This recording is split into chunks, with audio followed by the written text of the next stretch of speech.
Just very quickly, I've got a couple of other announcements to make which are very important around getting our vaccination numbers up. We will be providing postcode or suburb by suburb data on the percentage of first and second doses across across the state, but we'll be targeting some 27 priority suburbs where those vaccination rates are not as high as we would like. They're below the overall state average.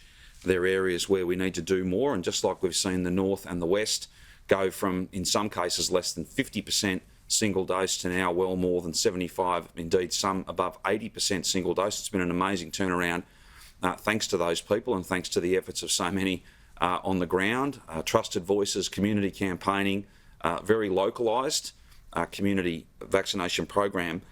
We do need to go even a step further and not just target a local government area but target individual postcodes.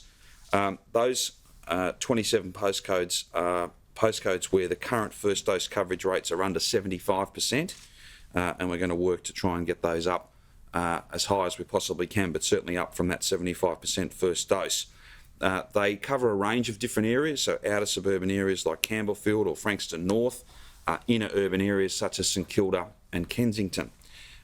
People will be able to identify the vaccination rate in their own suburb. There'll be a new interactive map that'll be published online, and you'll be able to go and see what the vaccination rate first and second is in your local community.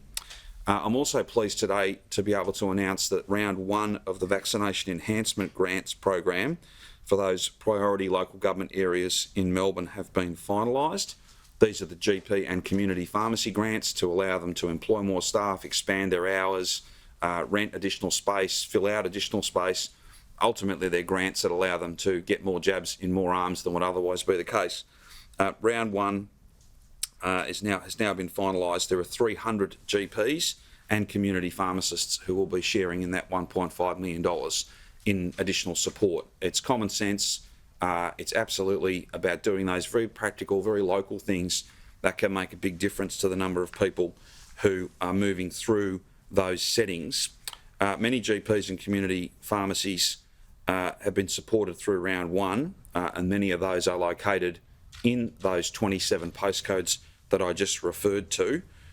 Places like Deer Park, Hillside, Caroline Springs, Rockbank in the west, Footscray, Kensington, St Kilda. So a broad cross-section, and many of those targeted grants are in fact in the very postcodes where we want to drive more vaccination uptake.